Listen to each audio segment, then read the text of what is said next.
آج ہم گزارش کریں گے کہ آج کا موضوع ہمارا یہ ہے کہ مرجعیہ العامہ، امام زمانہ اجل اللہ تعالیٰ فرجہ شریف کے نائب راوی حضرت علی بن محمد الثمری کی وفات کے بعد امام علیہ السلام نے ان سے فرمایا تھا آج کے بعد کسی کو وصیت نہ کرنا۔ الحمدللہ رب العالمین والصلاة والسلام علی اشرف الانبیاء والمرسلین واہل بیتہ الطیبین الطاہرین۔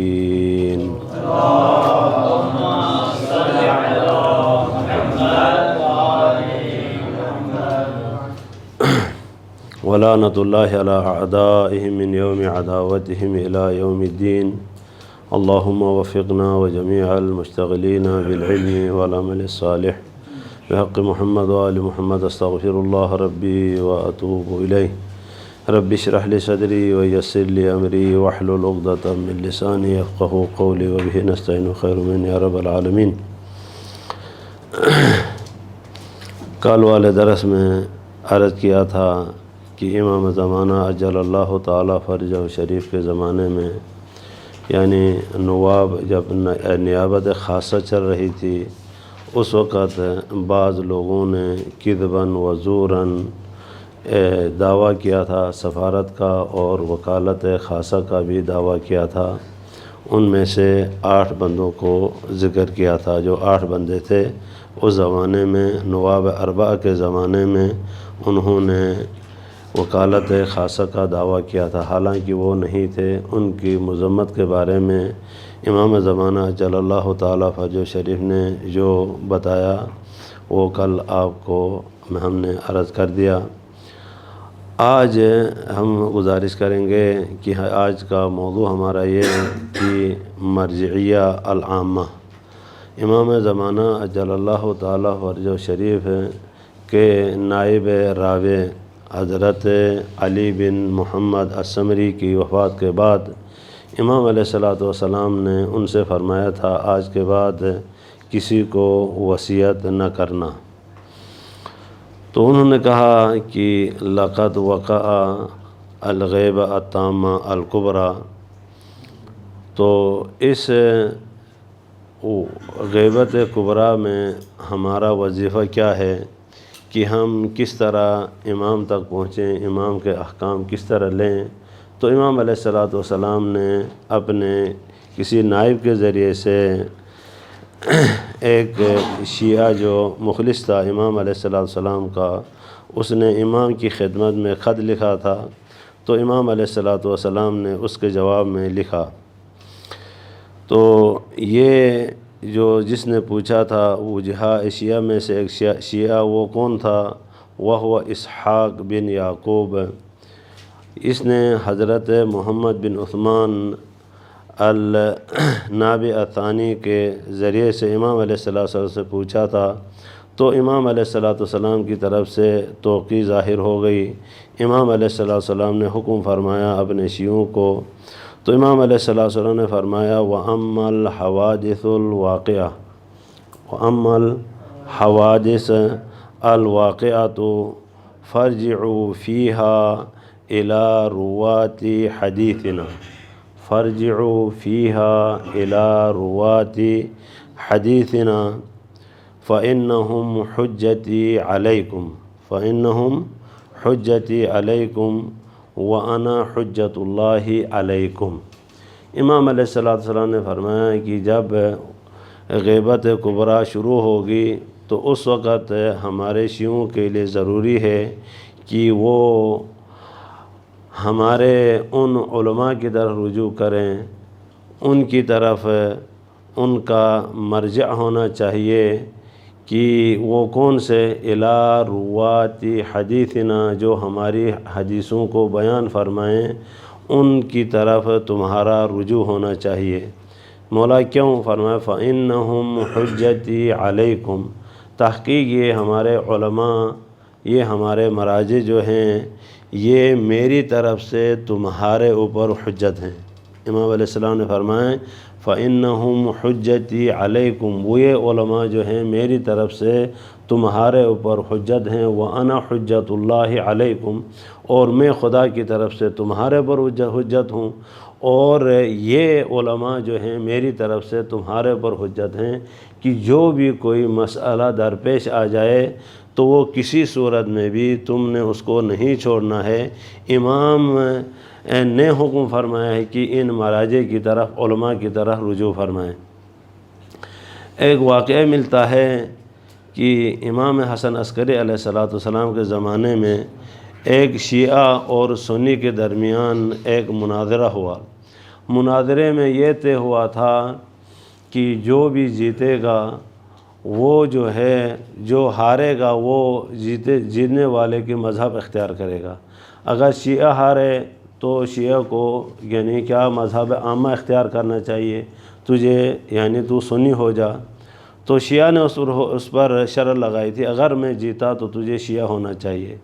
بحث و مباحثہ ہوتے ہوتے شیعہ جو شیعہ تھا کہ وہ ہار گیا، اس نے وہ جوابات نہیں دے سکا، تو اس وقت اس سنی نے اس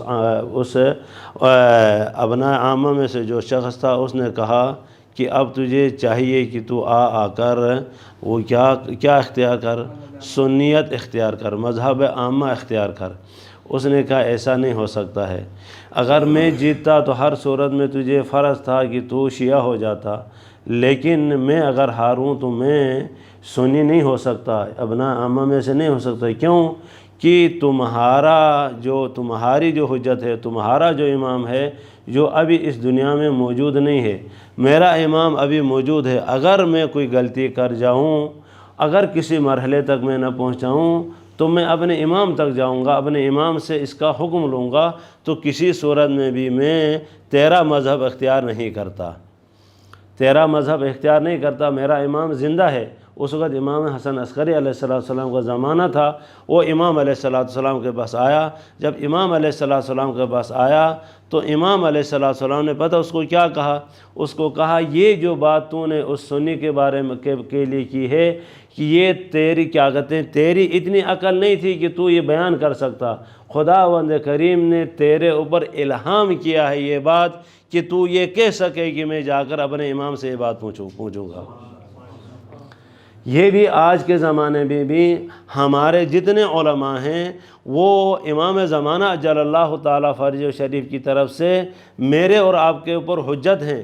کتنے خوش قسمت ہیں شیعہ، اے شیعہ تو کتنا خوش قسمت ہے، اگر تجھے کوئی بات سمجھ میں نہ آ جائے، کوئی چیز رہ جائے تو اپنے امام سے سوال کر سکتا ہے، امام کے ذریعے سے۔ امام تک تو نہیں پہنچ سکتا لیکن علماء کے پاس اس بات کو رکھے گا تو وہ علماء جو امام سے جواب لے کر تجھے بتائیں گے۔ یہ جو ہے خاصیت ہے شیعوں کی۔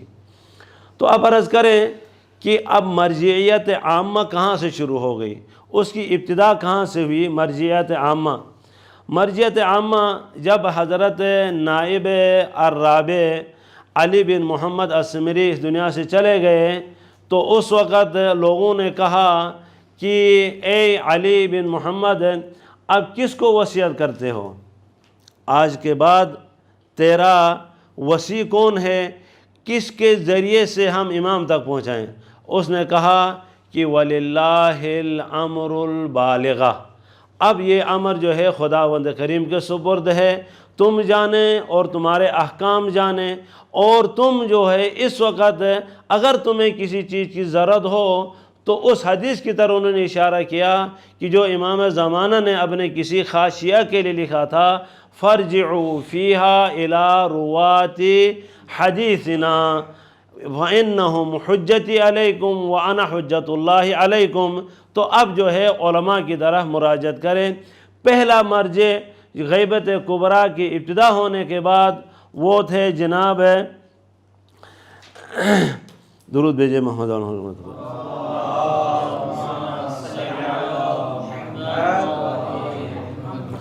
اب غیبت کبریٰ کے ابتدا میں وہ جس نے مرجعیت کا اعلان کیا وہ تھے جناب شیخ الحسن بن علی ابی عقیل العمانی۔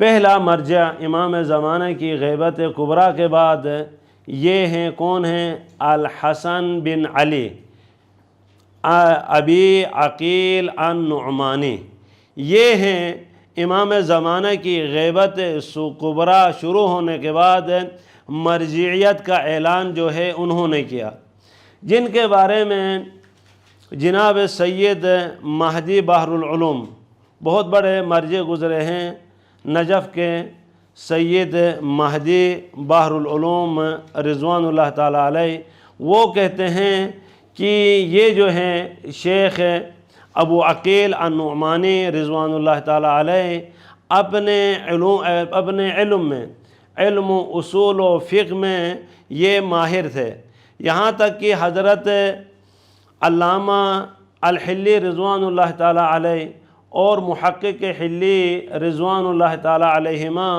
انہوں نے ان سے کافی باتیں نقل کی ہیں۔ انہوں نے بھی کہا کہ یہ ایسے ایک مرجع تھے، ایسے ایک فقیہ تھے، ان سے پہلے کسی ایسے فقیہ اور مرجع کا عنوان یا مرجع کے طور پر کسی بندے کا متعارف نہیں کرایا گیا۔ یہ ابو عقیل النعمانی رضوان اللہ تعالیٰ علیہ یہ پہلے فقیہ تھے۔ اب ان کے بارے میں یہ سوال ہو سکتا ہے کہ ہم کہیں کہ یہ کب پیدا ہوئے ہیں، کب ان کی وفات ہوئی ہے۔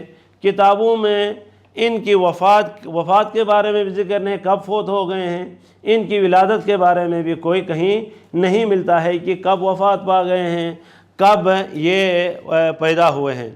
لیکن اتنا ضرور ملتا ہے کہ یہ جو ہے ابو عقیل النعمانی رضوان اللہ تعالیٰ علیہ نائب رابع اور شیخ مفید رضوان اللہ تعالیٰ علیہ کے درمیانی زمانہ تھا، کیونکہ حضرت النائب الرابع ان کی وفات جو ہے کل آپ پرسوں عرض کیا تھا کہ 329 ہجری میں وہ اس دنیا سے چلے گئے ہیں۔ 329 ہجری میں نائب رابع علی بن محمد السمری اس دنیا سے چلے گئے، اور شیخ مفید رضوان اللہ تعالیٰ علیہ کی ولادت 336 ہجری میں، 336 ہجری میں، اور ان کے استاد شیخ مفید رضوان اللہ تعالیٰ علیہ کے استاد جناب شیخ الجنید، شیخ جنید، یہ جو ہے یہ کہا جا سکتا ہے کہ جناب ابو عقیل النعمانی یہ الحسن بن علی نعمانی رضوان اللہ تعالیٰ علیہ وہ شیخ جنید سے پہلے تھے، شیخ جنید سے پہلے تھے۔ اب یہ بات واضح ہو سکتی ہے کہ نائب رابع کے وفات کے بعد سے لے کر شیخ مفید رضوان اللہ تعالیٰ علیہ کے اعلان تک، اعلان مرجعیت تک، یہ ان کی مرجعیت جاری رہی ہے شیخ ابو عقیل النعمانی رضوان اللہ تعالیٰ علیہ کی۔ شیخ مفید رضوان اللہ تعالیٰ علیہ 336 ہجری میں پیدا ہوئے ہیں، اور یہ غیبت کبریٰ کے تقریباً کب، یعنی جب سے غیبت صغریٰ ختم ہوئی ہے، غیبت کبریٰ کے زمانے میں، غیبت کبریٰ کے ابتدائی سالوں میں پیدا ہوئے ہیں۔ تقریباً 7 سال کے بعد غیبت کبریٰ جب شروع ہوئی، شروع ہونے کے 7 سال بعد شیخ مفید رضوان اللہ تعالیٰ علیہ پیدا ہوئے ہیں۔ اسی شیخ مفید رضوان اللہ تعالیٰ علیہ نے بغداد میں حوزہ تھا، بغداد کے اس حوزے میں انہوں نے خدمات انجام دی، ایسی خدمات کہ شیخ مفید رضوان اللہ تعالیٰ علیہ کے شاگردوں میں سے شیخ توسی رضوان اللہ تعالیٰ علیہ اور شریف المرتضی رضوان اللہ تعالیٰ علیہ اور ان کے بھائی السید رضی رضوان اللہ تعالیٰ علیہ، ان کے یہ استاد تھے۔ آپ جانتے ہیں، شاید آپ لوگوں نے سنا ہو یا پڑھا ہو کہ شیخ مفید خواب میں دیکھتے ہیں جناب زہرا صلوات اللہ علیہا کو، خواب میں دیکھتے ہیں۔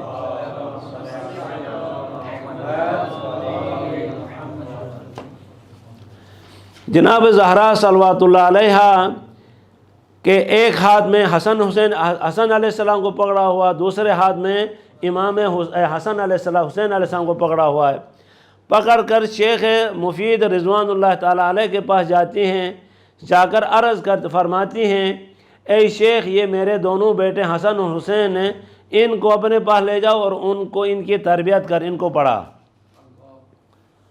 میرے بیٹے حسن اور حسین کو اپنے پاس لے جا اور ان دونوں کو پڑھا۔ تو جب سے یہ خواب شیخ مفید نے دیکھا کہ بے چین ہو گئے، پریشان ہو گئے، یہ کیا، میں کجا حسن اور حسین کجا، میں کہاں اور حسن اور حسین کی کیا کہتے ہیں استادی کرنا کجا، حسن اور حسین یہ کیسے ہو سکتا ہے۔ تو اسی اثناء میں تھے، نماز صبح پڑھنے سے فارغ ہونے کے بعد تعقیبات میں مشغول تھے۔ خادم آتا ہے، خادم آ کر کہتا ہے کہ قبلہ دروازے میں ایک خاتون آئی ہوئی ہے، 2 بچے ساتھ ہیں، وہ آپ کو طلب کر رہی ہیں۔ جب شیخ نے یہ سنا تو ننگے پاؤں، جوتی بھی نہیں پہنی، دوڑتے ہوئے چلے گئے، جا کر جھک کے سلام کیا۔ تو اس خاتون نے کہا اے شیخ میں فاطمہ ہوں، ان کا نام فاطمہ تھا، حضرت سید رضی اور سید مرتضیٰ کی والدہ کا نام جو ہے فاطمہ تھا۔ یہ میں فاطمہ ہوں اور یہ میرے بیٹے مرتضیٰ اور رضی ہیں، ان کو تو نے پڑھانا ہے، ان کو تو نے پڑھانا ہے۔ تو سر جھکا کے حضرت شیخ مفید رضوان اللہ تعالیٰ علیہ نے دونوں بچوں کو ساتھ لے کر آئے، لا کر اب ان کی خصوصی تربیت اور خصوصی دیکھ بھال میں حضرت شیخ مفید شروع ہو گئے۔ بعض شاگردوں نے اعتراض کیا کہ قبلہ آپ جو ہیں زیادہ اہتمام کرتے ہیں رضی اور مرتضیٰ کا، رضی اور مرتضیٰ کا زیادہ اہتمام کرتے ہیں، ان کے اہتمام کرنے کا یعنی وجہ کیا ہے، علت کیا ہے؟ تو انہوں نے فرمایا کہ صبر کرو، کل میں تمہیں بتاتا ہوں، کل تمہیں بتاتا ہوں۔ تو کل تمام طلبہ کلاس میں آ گئے، کلاس میں آ کر اپنے اپنے نشست میں سب بیٹھے۔ تو کلاس شروع ہونے سے پہلے تو تمام کے تمام چپ چاپ بیٹھے ہوئے ہیں۔ سید رضی اشارے کرتے ہیں، ادھر دیکھتے ہیں، ادھر دیکھتے ہیں، اوپر دیکھتے ہیں اور نیچے کی طرف دیکھ رہے ہیں، زمین کی طرف دیکھ رہے ہیں اور چھت کی طرف دیکھ رہے ہیں۔ دیکھنے کے بعد شیخ مفید پوچھتے ہیں کہ بیٹا کیا ہو گیا، اب تعجب کر رہے ہو، کوئی چیز تو واقع نہیں ہوئی ہے؟ انہوں نے کہا قبلہ نہیں معلوم، یہ چھت نیچے آ گئی ہے یا یہ زمین کیا کہتے ہیں اوپر اٹھ گئی ہے، یہ فرش کمرے کے اوپر ہو گیا ہے یا چھت نیچے ہو گئی، مجھے نہیں معلوم، کچھ کیا کہتے ہیں واقع پیش آیا ہے۔ تو باقی سب نے کہا، سب سے شیخ مفید نے پوچھا آیا تم بھی یہ محسوس کر رہے ہو؟ ان کا نہیں قبلہ ہم ایسی بات کو محسوس نہیں کرتے، ایسی بات کو ہم محسوس نہیں کر رہے ہیں۔ تو شیخ مفید نے فرمایا اب دیکھو تم جو اعتراض کرتے ہو سید رضی اور سید مرتضیٰ کے بارے میں، تم اعتراض کرتے ہو، ان دونوں کے لیے میں خاص اہتمام کرتا ہوں۔ اب تم اٹھ کر ہر کوئی اپنے نیچے کیا کہتے ہیں، دیکھو تمہارے نیچے کوئی چیز ہے، تو ایک ان کے نیچے کیا کہتے ہیں ایک کاغذ بچھا ہوا تھا، ہر کسی کے فرش کے اوپر بیٹھنے کی جگہ کے نیچے جو ہے ایک کاغذ بچھا ہوا تھا۔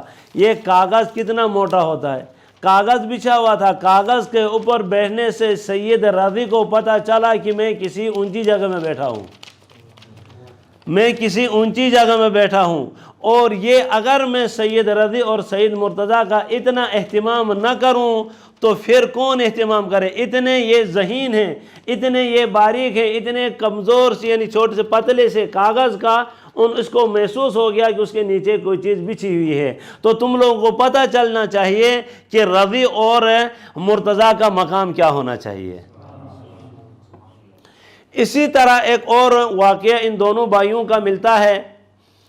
کہتے ہیں کہ سید مرتضیٰ رضوان اللہ تعالیٰ علیہ نے والدہ سے کہا کہ والدہ گرامی سید رضی میرے پیچھے نماز نہیں پڑھتے ہیں۔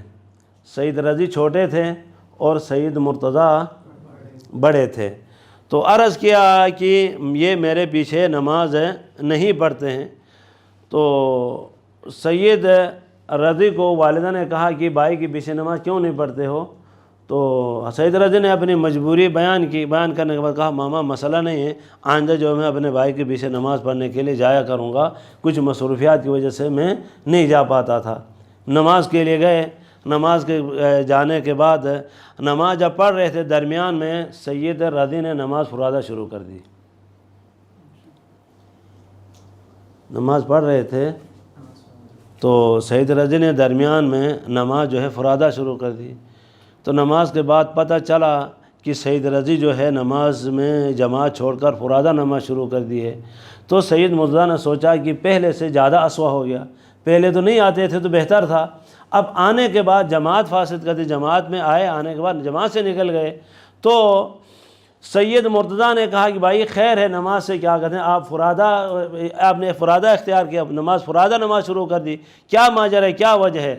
اس نے کہا کہ بھائی میں آپ کے پیچھے کیسے نماز پڑھتا، آپ خون کے سمندر میں غوطہ زن تھے، آپ کے کپڑوں میں خون لگا ہوا تھا، جب سامنے اگر امام کے کپڑے نجس نظر آئیں تو پھر کس طرح اس کی اقتداء کی جا سکتی ہے کہ بلا بھائی میں اس لیے نماز سے جدا ہو گیا۔ تو سید مرتضیٰ نے کہا کہ ہاں بھائی صحیح کہا آپ نے کہ کیا کہتے ہیں ایسے ہی ہے کہ کیا کہتے ہیں جب میں آ رہا تھا مسجد میں نماز پڑھانے کے لیے آ رہا تھا، راستے میں ایک خاتون نے ایک مسئلہ پوچھا تھا، حیض کا مسئلہ پوچھا تھا، وہ مسئلہ میں نے اس کو بتا دیا، بتانے کے بعد نماز میں نے یہ سوچا کہ پتہ نہیں یہ مسئلہ کیا کہتے ہیں مجھے ایسے بتانا چاہیے تھا، یا اس طرح بیان کرنا چاہیے تھا جو میں نے بیان کیا۔ واقعاً کیا کہتے ہیں میں اس خون کے بارے میں سوچ رہا تھا، جب کیا کہتے ہیں بندہ یعنی پہنچ جائے نا کسی مرحلے تک پہنچ جائے، خداوند کریم کسی کو عطا کرے تو وہ جو ہے انسان کے اندرونی چیزوں کو کیا کہتے ہیں کانہو ظاہر سمجھ رہے ہیں۔ وہ سید مرتضیٰ نے تو سوچا تھا خون کے بارے میں، سید رضی نے کہا کہ بھائی آپ خون میں غوطہ زن تھے، خون کے سمندر میں تھے، میں کس طرح نماز پڑھتا۔ یہ ہیں یعنی ان کی والدہ اور ان کے والد کی کیا کہتے تربیت کا اثر۔ تو اس طرح اتنے مرحلے تک وہ دونوں بھائی پہنچے ہوئے تھے۔ بہت سارے ایسے واقعات ہیں کہ اتنا وقت نہیں ہے کہ جن کو بیان کیا جائے۔ اب شیخ مفید رضوان اللہ تعالیٰ علیہ کے زمانہ چلا گیا، جب شیخ مفید دنیا سے چلے گئے، مرجعیت عامہ جو ہے سید مرتضیٰ رضوان اللہ تعالیٰ علیہ، سید مرتضیٰ علم الہدیٰ رضوان اللہ تعالیٰ علیہ کے ہاتھ چلی گئی۔ جب ان کے شاگردوں میں سے حضرت شیخ طوسی رضوان اللہ تعالیٰ علیہ، محمد بن حسن ابو جعفر الطوسی، یہ ان کے شاگرد اور اس کے علاوہ بہت سارے شاگرد۔ تو حضرت سید علم الہدیٰ آل مرتضیٰ رضوان اللہ تعالیٰ دنیا سے چلے گئے، جانے کے بعد مرجعیت عامہ جو ہے شیخ طوسی رضوان اللہ تعالیٰ علیہ کے پاس چلی گئی۔ شیخ طوسی رضوان اللہ تعالیٰ علیہ بغداد میں اپنے استاد کے ساتھ، اپنے استاد کے بعد اب مرجعیت کی کرسی انہوں نے سنبھالی۔ سنبھالنے کے بعد تقریباً 24 سال سید علم الہدیٰ کے وفات کے بعد 24 سال شیخ طوسی رضوان اللہ تعالیٰ علیہ زندہ رہے ہیں۔ 12 سال انہوں نے بغداد میں گزارے ہیں۔ اب مرجعیت اور درس و تدریس کا سلسلہ انہوں نے جاری رکھا بغداد میں۔ 12 سال وہ بغداد میں رہے۔ 12 سال جب یہ بغداد میں پڑھا رہے تھے تو اس وقت سن 447 ہجری 447 ہجری میں جب یہ سلاحفہ کی جنگ جو شروع ہو گئی، یہ جو ہے ارطغرل، اس نے شیخ طوسی رضوان اللہ تعالیٰ علیہ کے مکتبے کو جلایا۔ بعض کہتے ہیں کہ شیخ طوسی کے مکتبے کو، کتاب خانے کو اس نے دریائے دجلہ کے سپرد کر دیا۔ جتنی کتابیں تھیں تمام کی تمام کتابیں دریائے دجلہ میں پھینک دیا۔ کہتے ہیں کہ دریائے دجلہ کا رنگ جو ہے نیلا پڑ گیا تھا۔ کس کی وجہ سے؟ سیاہی کے رنگ کی وجہ سے، کیونکہ اس زمانے میں قلم کیا کہتے ہیں ہاتھ والے قلم سے لکھا جاتا تھا۔ تمام کتابوں کی سیاہی جو ہے دریائے دجلہ میں کیا کہتے ہیں کتابیں جب صاف ہو گئیں تو اس کا رنگ جو ہے دریائے دجلہ کا رنگ جو ہے یعنی قلمی رنگ اختیار کر گیا، یعنی پورا دریا نیلا پڑ گیا۔ وہاں سے 448 ہجری میں شیخ طوسی رضوان اللہ تعالیٰ علیہ نے بغداد ترک کر دیا۔ اب ان سلاحفہ کی جنگ کی وجہ سے وہاں پر اپنی مرجعیت کو باقی نہیں رکھ سکتے تھے، اپنی نشاطات علمی کو باقی نہیں رکھ سکتے تھے، درس و تدریس کا سلسلہ بغداد میں باقی نہیں رکھ سکتے تھے۔ اب شیخ طوسی رضوان اللہ تعالیٰ علیہ 448 ہجری میں نجف اشرف تشریف لائے۔ نجف اشرف تشریف لائے۔ نجف کیا ہے؟ کہتے ہیں کہ نجف کے بارے میں اصل میں اس یہ نجف جو ہے ایک بہت بڑا پہاڑ تھا پہلے.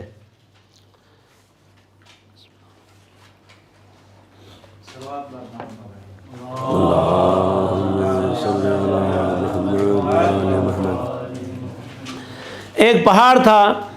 یہ حضرت نوح نبی اللہ سلام اللہ علی نبینا و علیہ افضل الصلاۃ والسلام کے طوفان کے زمانے میں یہ کیونکہ طوفان کہاں سے شروع آپ جانتے ہیں کہ کوفہ سے یہ طوفان شروع ہوا ہے. کہتے ہیں یہ نجف جو ہے بہت بڑا ایک پہاڑ تھا, بہت بڑا ایک پہاڑ تھا. اس زمانے میں اس سے بڑا کوئی پہاڑ نہیں تھا. تو حضرت نوح سلام اللہ علیہ نے اپنے بیٹے سے کہا یا بنی ارکب معنا, اے بیٹا ہمارے ساتھ سوار ہو جا, کشتی میں آ جا. تو حضرت نوح کے بیٹے نے کہا سآوی الی الجبل, سآوی الی جبل یعصمنی من الماء. تو ان کے بیٹے نے کہا کہ بابا میں پہاڑ پہ چڑھ جاؤں گا. یہ سامنے پہاڑ نظر آ رہا تھا, یہ کوفہ یہاں قریب ہے, یہ نجف جو ہے بہت بڑا پہاڑ تھا. کہا کہ اس پہاڑ پہ چڑھ جاؤں گا تو اس پہاڑ کے اوپر تک پانی پہنچنا محال ہے, پانی نہیں پہنچے گا تو میں بچ جاؤں گا, پانی سے بچ جاؤں گا. تو خداوند کریم نے اس جبل کی طرح وحی کی. تو وحی کر کے فرمایا کہ یا جبل ایعتصم بک منی, اے جبل تیری وجہ سے مجھ سے چھٹکارا حاصل کیا جا رہا ہے اور تیرے اوپر پناہ لیا جا رہا ہے اور تو میرے مقابلے میں کھڑا ہوگا. تو اس وقت جب اس خداوند کریم کا یہ فرمان ظاہر ہو گیا تو کہتے ہیں یہ پہاڑ ریزہ ریزہ ہو گیا. یہاں تک یہ پہاڑ جو ہے یعنی ریت میں تبدیل ہو گیا اور اس کے ذرات جو ہے یہاں سے ملک شام تک پہنچ گئے. ملک شام کی پہاڑیاں اس پہاڑ کی وجہ سے وہاں پر جا کر کیا کہتے ہیں یہاں سے ذرات اڑ کر وہاں چلے گئے اور وہاں جو ہے یہ ریزہ ریزہ ہو گئے. اس کے بعد کہتے ہیں کہ صرف یہ پہاڑ ریزہ ریزہ نہیں ہوا, یہ جو ہے شیخ صدوق رضوان اللہ تعالیٰ علیہ اپنی کتاب علل الشرائع میں حضرت امام جعفر صادق علیہ السلام سے یہ روایت کرتے ہیں.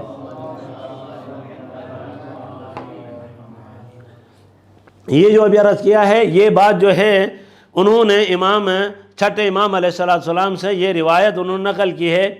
تو اس وقت یہ پہاڑ صرف ریزہ ریزہ نہیں بلکہ یہ پہاڑ جو ہے اس میں ایک سمندر پیدا ہو گیا, ایک سمندر پیدا ہو گیا. ابھی آپ دیکھیں گے اس نزلے کی طرف جائیں گے تو پتہ چل جائے گا کہ وہاں پر کچھ مٹی کے ڈھیلے ہیں, وہاں پر پانی کے اثرات موجود ہیں. جب پانی جو ہے پتھروں میں پڑ جاتا ہے زیادہ یعنی اس کے روانی کی وجہ سے وہ پہاڑ جو ہے کیا کہتے ہیں خرد جاتا ہے پانی کی وجہ سے, اس طرح کے آثار جو ہے آپ وہاں پر جا کے دیکھیں گے تو وہاں پر یہ جو ہے ایک بہت بڑا دریا سمندر پیدا ہو گیا. اس کو کیا کہتے ہیں, اس سمندر کا نام رکھا گیا نون یا اس بحر کا نام, اس سمندر کا نام رکھا گیا. جب اس سمندر کا نام رکھا گیا یہ وقت گزرتا گیا, حضرت نوح اسی طرح آنے والے انبیاء کا وقت گزرتے یہ بحر جو ہے یہ سمندر جو ہے سوکھ گیا, یہ سمندر سوکھ گیا. سوکھنے کے بعد اس علاقے کا نام, اس جگہ کا نام پڑ گیا نیجف, نون یہ جیم فے, نیجف. اور کثرت استعمال کی وجہ سے یا گر گئی تو کیا کہتے ہیں اس علاقے کا نام کیا کہتے ہیں نجف رہ گیا. اس علاقے کا نام کیا رہا, نجف رہا. یہ نجف کی سرزمین ایک ایسی سرزمین ہے, ایک ایسا بقعہ ہے دنیا کا کہ اس نجف میں بیٹھنا بھی عبادت ہے, سونا بھی عبادت ہے, جاگنا بھی عبادت ہے. دنیا میں کوئی ایسا بقعہ نہیں ہے, دنیا میں کوئی ایسا بقعہ نہیں ہے, زمین کا کوئی ایسا قطعہ نہیں ہے وہاں پر بیٹھنا بھی عبادت ہو, وہاں پر سونا بھی عبادت ہو, وہاں پر جاگنا بھی عبادت ہو. مختصر اس طرح ہم عرض کریں جب تک نجف میں بیٹھ کر انسان معصیت خدا نہیں اختیار کرتا, معصیت خدا میں مشغول نہیں ہوتا ہے تو اس کے نام اعمال میں خداوند کریم نیکیاں لکھتا جا رہا ہے. یہ نجف کی سرزمین ہے کہ جس میں بیٹھنا عبادت، اٹھنا عبادت، جاگنا عبادت۔ ایک روایت عرض کروں، حضرت امام زین العابدین علیہ السلام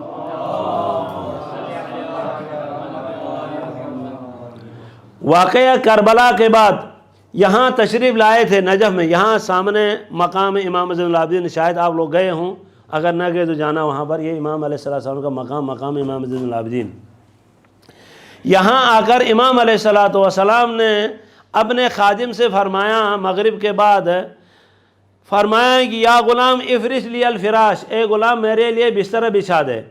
تو غلام نے تعجب سے کہا کہ یا ابن رسول اللہ ما آہدتک منذ عاشرتک، مولا جب سے میں آپ کی خدمت میں آیا ہوں آج تک میں نے آپ کو کبھی سوتا ہوا نہیں دیکھا، مغرب کے بعد آپ کو سوتا ہوا نہیں دیکھا، مولا یہ کیا وجہ ہے کہ آپ ابھی مجھے بستر بچھانے کے بارے میں فرما رہے ہیں تو سونے کے بارے میں آپ تیاری کر رہے ہیں، تو یہ کیا وجہ ہے؟ تو امام علیہ السلام نے فرمایا اے قلیل العقل، یا قلیل العقل، النوم عند جدی علی ابن ابی طالب افضل العبادہ من المدینہ وفی وغیرہا۔ فرمایا کہ اے قلیل العقل، تجھے معلوم نہیں ہے کہ میرے جد علی ابن ابی طالب کے پاس سونا مدینے میں عبادت کرنے سے، مکے میں عبادت کرنے سے، باقی بقعوں میں عبادت کرنے سے میرے جد کے پاس سونا زیادہ عبادت ہے، عبادت کا کیا وہ معنی رکھتا ہے، اب میرے لیے بستر بچھا میں نے سونا ہے۔ میرے بھائی یہ آپ کو مفت ملا ہے، نجف جو ہے خدا کریم نے مفت میں آپ کو عطا کیا ہے، اس کا کم از کم کیا کہتے ہیں سوچے کہ میں اس کا حق ادا کر رہا ہوں یا نہیں کر رہا ہوں۔ ایک اور واقعہ بیان کر کے آپ کی زحمت تمام کروں، حضرت امام جعفر صادق علیہ السلام کا زمانہ تھا۔ امام علیہ السلام کی خدمت میں ایک صحابی گیا، صحابی بزرگ ہو چکا تھا۔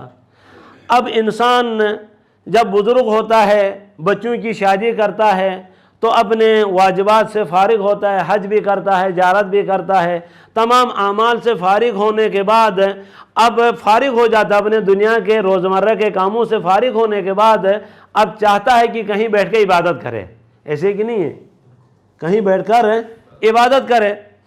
تو اس نے امام صادق علیہ السلام سے عرض کیا، مولا میں چاہتا ہوں کہ جا کر یہ جو چند سال زندگی کے بچے ہیں مکے میں جا کر زندگی گزاروں تاکہ جار اللہ کہلاؤں، خداوند کریم کے گھر کے قریب جا کر تاکہ خداوند کریم کا پڑوسی قرار پاؤں، مکے جا کر رہنا چاہتا ہوں۔ مولا نے فرمایا کہ اہل المکہ یکفرون باللہ جہرتاً، خلم خلا اہل مکہ جو ہے خداوند کریم کے اوپر کفر اختیار کرتے ہیں، تم مکے نہ جانا، مکے والے کافر ہیں، مکے والے مشرک ہیں، علی الاعلان شرک کرتے ہیں، آپ مکے میں نہ جانا۔ پھر اس نے عرض کیا یا ابن رسول اللہ میں چاہتا ہوں پھر بقیت الایام امضی فی مدینہ جدک رسول اللہ صلی اللہ علیہ وآلہ، تو پھر مدینہ میں رہوں، مدینہ میں تیرے جد کے جوار میں رہوں، تیرے جد کے پڑوس میں رہوں۔ تو آپ جانتے ہیں کہ امام نے کیا فرمایا؟ فرمایا کہ اہل المدینہ اشد کفرا و نفاقا من اہل المکہ۔ امام نے فرمایا کہ مدینے والے مکے والوں سے زیادہ کفر و نفاق، وہ مکے والے صرف کافر تھے، مکے والے کیا تھے؟ صرف کافر تھے۔ مدینے والوں کے لیے امام علیہ السلام نے فرمایا کہ وہ کیا کرتے ہیں، یعنی اشد کفرا و نفاقا، کفر اور نفاق میں مکے والوں سے زیادہ بڑے زیادہ کہ یہ مدینے والے کرتے ہیں۔ تو پھر اس نے عرض کی مولا پھر کیا کروں؟ امام علیہ السلام نے فرمایا علیکا بالعراق، امام صاحب نے کیا فرمایا؟ علیکا بالعراق لأن فیہا شیعتنا، فرمایا اگر تو نے بقیت الایام گزارنے ہیں تو عراق اس زمانے میں دو شہر تھے، کوفہ اور بصرہ، اس کو کیا کہتے ہیں؟ اہل سواد بھی کہتے ہیں، یعنی یہ آبادی میں دنیا کے تمام بقعوں سے، تمام خطوں سے زیادہ آبادی جو ہے، زیادہ کاشتکاری جو ہے، زیادہ زراعت جو ہے یہاں کوفے میں، یعنی اس میں عراق میں ہوا کرتی۔ عراق کے دو شہر کوفہ اور بصرہ، امام علیہ السلام فرمائیں کہ علیک بالعراق لأن فیہا شیعتنا، تجھے اگر تو نے وقت گزارنا ہے تو جا کر عراق میں جا کر وقت گزار ہے، کیونکہ عراق میں ہمارے شیعہ رہتے ہیں۔ تو اب یہاں پر کہتے ہیں اگر اب آج کے زمانے میں ہم دیکھیں جتنی محبت ان کو یعنی اہل کوفہ اہل عراق ائمہ معصومین علیہ السلام سے کرتے ہیں، شاید دنیا کا کوئی ایسا علاقہ ہو جہاں پر اتنی محبت ائمہ معصومین علیہ السلام سے کرتے ہوں۔ تو یہ سوچ کر جب شیخ طوسی رضوان اللہ تعالیٰ علیہ کی کتابیں جلا دی گئیں، ان کے مکتبے کو دریائے برد کر دیا گیا، تو انہوں نے نجف کو اختیار کیا۔ جب یہ نجف تشریف لائے، نجف میں تشریف لانے کے بعد انہوں نے 12 سال میں اتنا کام کیا، جتنی کتابیں جتنی احادیث تھیں تمام کو یا جلایا گیا تھا یا دریا میں ڈالا گیا تھا۔ شیخ طوسی رضوان اللہ تعالیٰ علیہ نے آ کر ان تمام چیزوں کا احیاء کیا۔ یہاں پر ایک تو کام تھا ان کا درس و تدریس، درس پڑھاتے تھے، دوسرا تمام کی تمام کتابیں لکھتے تھے۔ ایک واقعہ بیان کروں، وقت تو زیادہ نہیں چاہتا، برداشت کریں گے؟ تو شیخ طوسی رضوان اللہ تعالیٰ علیہ، آپ نے دیکھا ہوگا یہ مسجد طوسی، باب طوسی بالکل حرم کے بالکل قریب ہے، یہ ان کا گھر تھا۔ یہ جہاں پر مسجد طوسی جہاں پر بنی ہوئی، یہاں پر ان کا مقبرہ ہے، وہاں پر شیخ طوسی کی قبر ہے، یہ ان کا گھر تھا۔ وہاں پر یہ کتابیں لکھتے تھے، لکھنے کے بعد آدھی رات کو یعنی کتابیں لکھنے کے بعد باہر نکلتے، سڑک پہ نکلتے تھے۔ سڑک پہ نکلنے کے بعد کہتے تھے کہ این الملوک و ابناء الملوک، کہاں ہیں بادشاہ اور بادشاہ کے بیٹے، یہ جو مزہ میں چکھ رہا ہوں یہ مزہ یہ چکھ سکیں۔ اگر انشاءاللہ خدا آپ کو توفیق دے، ہم سب کو توفیق دے کہ اس علم کے مزے کو چکھنے کا، جب علم کا مزہ چکھتے ہیں، ایک مسئلہ جب سمجھ میں آ جاتا ہے تو دنیا کی کوئی ایسی لذت نہیں ہے جو اس لذت کے مقابلے میں آئے۔ خدا کی قسم ایسی لذت ہے، ایسی لذت جو ہے دنیا کی کسی لذیذ چیز میں، کس تمام لذتوں سے سب سے بڑی لذت چیز یہ ہے کہ کوئی بندہ مسئلہ سمجھ جائے نا، کوئی فقہی مسئلہ سمجھ جائے تو مزہ آتا ہے۔ شیخ طوسی بلند آواز سے کہتے تھے کہاں ہے بادشاہ اور بادشاہ کے بیٹے اس مزے کو چکھ سکیں۔ تو لوگ آ کر اعتراض کرنے لگے، آپ امام علیہ السلام کے بہت قریب بیٹھے ہوئے ہیں، آپ امام کی زیارت کے لیے نہیں جاتے، امام کی زیارت کے لیے کیوں نہیں جاتے ہیں؟ شیخ طوسی سے کہا کہ تم امام کی زیارت کے لیے کیوں نہیں جاتے ہو، یہاں پر تم بیٹھے ہو، امام کی زیارت کے لیے چلے جایا کرو۔ شیخ طوسی نے کہا کہ میں جو کام کر رہا ہوں وہ کام کرو، مجھے کام کرنے دیں۔ اعتراض کرنے کے بعد چلو دروازے باہر نکلتے ہیں، باہر نکلنے کے بعد میں بھی سلام کرتا ہوں، تم بھی سلام کرنا۔